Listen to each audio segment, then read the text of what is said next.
Hello ladies and gents, Romie Reviews here. Please like, comment, subscribe. So yes, I watched the Democratic debates yesterday, and so I watched parts 1 and 2. Obviously, it goes without saying, Elizabeth Warren, I keep wanting to say Bernie Mac, Bernie Sanders, Mayor Pete, I'm not sure who a fourth would be, but those were definitely my top 3 from night 1. A lot of people don't get it. Elizabeth Warren and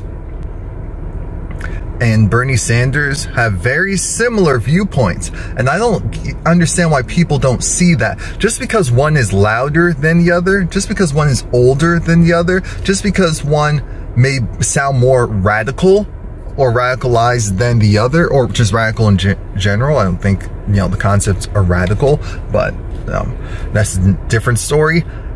Does not mean that it doesn't mean that one is more right than the other, but just for me personally, I feel like more people, as far as actually getting votes from other areas, Elizabeth Warren, I just feel like she has a better shot.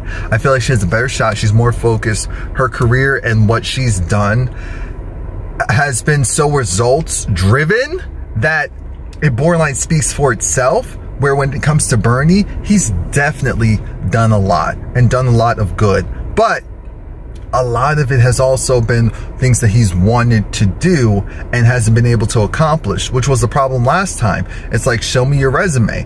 I was a part of this and that. Great. Show me the results of that. And that's where the issues lie. Mayor Pete, he's obviously youngest, so his record in general, to his advantage nowadays, because the court of public opinion is so high, it does give him a leg up. And he does sound like he knows what he's talking about. But night 1 was cool because, what was her name? Marianne, you know who I'm talking about. Someone like her is important, because you need to remember that you're dealing with people, and a lot of people have, you know, mental illness issues. A lot of people just feel like the government or the structure at hand does not care about them, does not care about their families, does not, you know, let's talk about reparations and how other countries that had to come up with something like that did do it and are still doing it. And I do appreciate the fact that she put it out there that, hey, this country was founded on some bull. It was. And if you really think about it, a lot of people, period, were negatively affected. Even when, you know, certain desegregation, all of that occurred, there's still a lot of people that were just treated differently because, oh, you're a different religion? Oh, that's a problem. You came from this side of what island? That side of it? No, that's a problem. But that gets swept under the rug, and that, you know, a lot of people act like that never happened. And so I like the fact that she was like, hey, we need to be accountable. I keep saying we, not me, not mine. There needs to be accountability for what's happened in the past, real accountability, and not just brush it under the rug. And we can actually come up with real numbers and real metrics on how, okay, here's the price tag on that. It doesn't change what happened, but we're actually doing something instead of just cannon fodder with the words. So that was night 1. Night 1 didn't have the heavy hitters, or I should say the more popular people that most people at least know their names. That was night 2. And for night 2, I was shocked. I'm not going to lie. I was shocked. I was shocked by a couple of things. Even though Joe Biden, he definitely sound like, okay, here are my talking points. I'm not going to deviate too much from my talking points. Anyone that tries to get me to deviate from my talking points, I'm going to try and just ignore that. Even though it sounds really rehearsed, and I just didn't feel it. I never really felt it because I said, I just don't know if he is the right candidate to, I know he'll get the most support, but again, you have to remember, it's about getting people out to actually vote. That's what this whole thing is about. Getting people to actually care enough to go out and vote. And I just don't know if it'll be enough. When it comes to Joe Biden, Kamala Harris, I really like her, but she has, because again, she also has a history, you know, because she's a prosecutor of California. Her own history, just like with Biden's, coming back to bite her, and she also needs to learn how to handle that better, because they're not going to stop. They see the weakness, and if she becomes a candidate, presidential candidate for the Democratic Party, she's also going to go and have that major issue of, uh-oh, they're kind of calling me out here, and what am I gonna, how am I gonna maneuver it so that I don't lose the morale of the people? Because once she started to get attacked, those claps got a lot lower. They got a lot lower. I noticed it. All of this is important. All of this matters. Court of public opinion, people. Come on now. Cory Booker, the battery was in his back. It was fully charged and operating. And I said, now this is the person who I know, not what I was seeing before. The person I was seeing before, I said, oh, this is a clone. This is the movie Us all over again, because that's not the Cory Booker that I, you know, come to know and see. So last night was the Cory Booker that I previously saw before all this election stuff really happened. I guess because I said I can't have a passive candidate. That is not, we're not doing that. We cannot have a passive candidate. We need someone that's ready to go and be like, right to the top.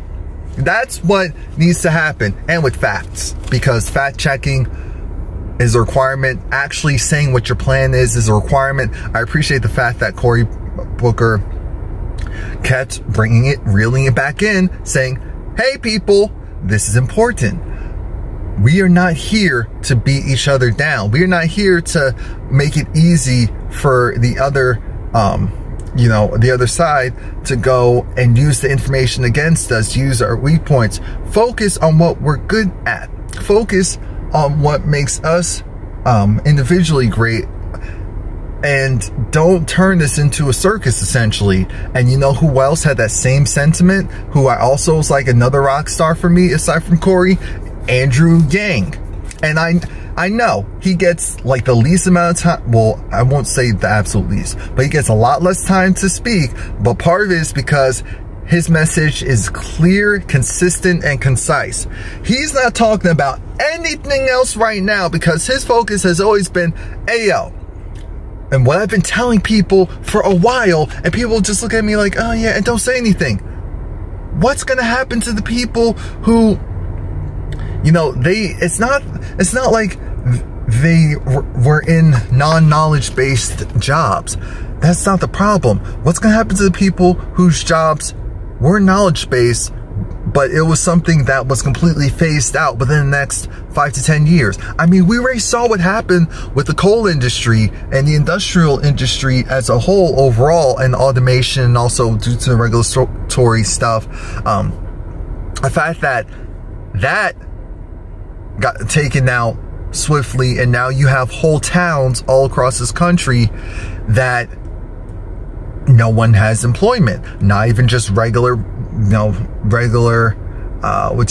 part-time jobs, because there's like thousands of people in an area that need some type of job, and there's no work there, and it actually costs money and resources to relocate to somewhere else, and it's not promised for you to have opportunity. So that was always my thing, like, what are we going to do? Because we already saw what happened, and the groups that felt like, hey, we literally have no work here as well, we're going to vote for someone who at least acknowledged us.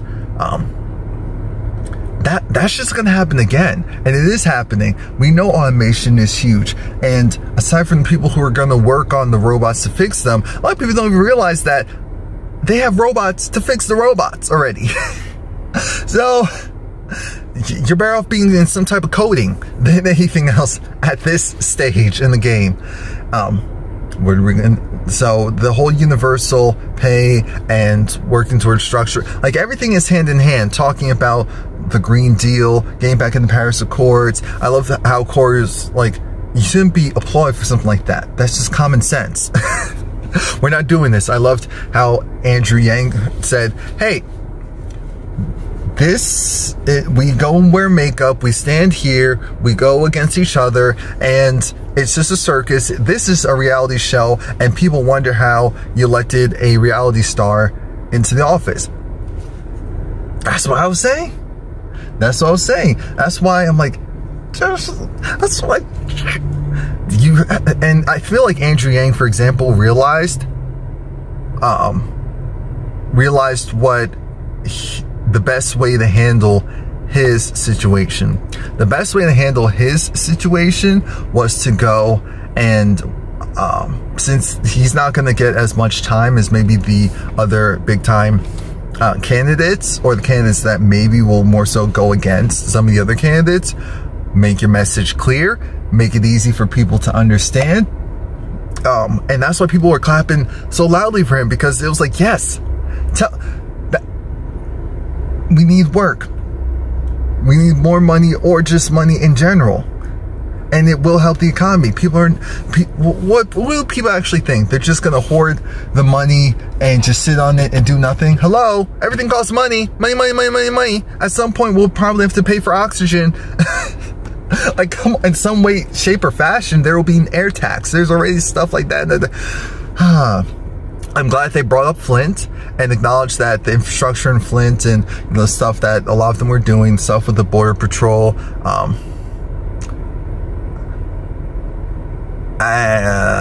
There were other people who, did their thing. What was her name? Gilead?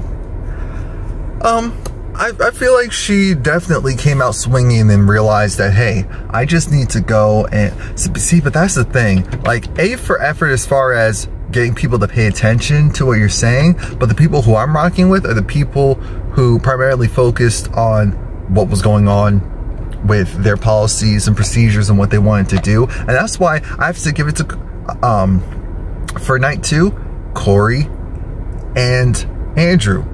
Those are my 2 people for night 2, because the focus was primarily on what the issues are, what they want to do, and to remind everyone that, hey, we are all a part of the same party. Just because we have different viewpoints, all of us care more and put more focus into the people overall than what's currently happening.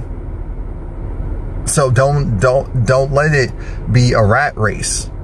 Not rats, not rodents. That's not what he said. That's what I'm saying. So that's it. Please like, comment, subscribe. Back to work I go. Back to work I go. Oh yeah, I have another channel. It's called Romie Whispers ASMR. So if you just need just a woosah, a chill, that's what that channel is. Thanks. What is he smoking? Sir, where